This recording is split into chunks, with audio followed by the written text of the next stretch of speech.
আসসালামু আলাইকুম এভরিওয়ান, কেমন আছেন সবাই? আশা করি সকলেই ভালো আছেন। তো আজকের এই ভিডিওটা অনেক ইন্টারেস্টিং, কারণ আজকে আমি আমার দুই ভাগ্নেকে নিয়ে বসে পড়ছি যে কে কয়টা ফুচকা খেতে পারে। আমার সব থেকে পছন্দের খাবার হচ্ছে ফুচকা। অনেকের বিরিয়ানি, বার্গার, পিৎজা অনেক কিছু পছন্দ থাকে, বাট আমার সব থেকে পছন্দ হচ্ছে ফুচকা। তো হঠাৎ করে বাসায় যে এত পরিমাণে ফুচকা নিয়ে আসবে এটা আমার কোনো ধারণার বাহিরেই ছিল। আমি কাজ করতেছিলাম, হঠাৎ করে এই ফুচকাগুলো এনে হাতে ধরাই দিল।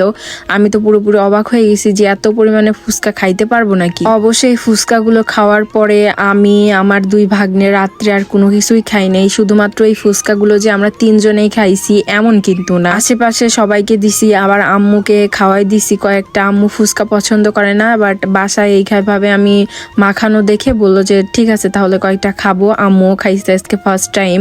এখানে অনেক বেশি পরিমাণে ফুচকা ছিল, এখানে এই গামলিটা একদম ভরে গেছে। তো এখানে এই মশলাটা একটা বাটিতে ধরতেছিল না, এই কারণে দুই ভাগ করে নিলাম। এবার মাখায় আগে আমি খাবো। ম্যাক্সিমাম টাইম আগে তো রেগুলার ফুচকাই খাওয়া হতো, আগে তো এভাবে ফুচকার কোনোভাবে রেস্টুরেন্ট তৈরি হয়েছিল না, আগে তো এইটাই বিক্রি করা হতো। এখন চিকেন ফুচকা, নাগা ফুচকা অনেক কিছু বিক্রি করে। আমি আবার চিকেন ফুচকা যেদিন থেকে খাইছি ওইটা আমার সব থেকে বেশি পছন্দ হয়ে গেছে রেগুলার থেকে। বাট রেগুলারটা অন্য এরকম লাগে, এটার মজাটাই অন্যরকম আর কি, আলাদা। যারা ফুচকা পছন্দ করে সত্যিকার অর্থে তাদের কাছে এই খাবারটা এত বেশি মজা লাগে, আমার মুখে আটতেছিল না। তারপরও ফুচকা আসলে দুইবার খেতে গেলে দেখা যায় কি যে ভেঙে যায়, আর ওটা খাইতে অনেক অসুবিধা হয়। এখানে ভ্যানিশের মগটা ইগনোর করবেন, কারণ এখানে যে ড্যাগ হাড়ি পাতিল নিয়ে বসছি এগুলো আর কি পরিষ্কার করার জন্য এইটা নিয়ে আসছিলাম। এখানে এত পরিমাণ ফুচকা ছিল যে একা একা যদি বানাই দেই তাহলে খাইতে অনেক সময় লাগবে, এই কারণে যার যারটা তাকে বানাই নিতে বললাম। আমি ভাবতেছি যে যখন অনেক মানুষ ফুচকালার কাছে যায় তখন সে কিভাবে বানায়। আমার সাথে সাথে থাকতে থাকতে আমার ভাগ্নেরাও ফুচকা, চটপটি এইগুলো খাওয়া আর কি শিখে গেছে, ওরাও এটা অনেক বেশি পছন্দ করে। তো আমার মতো কার কার ফুচকা অনেক বেশি পছন্দ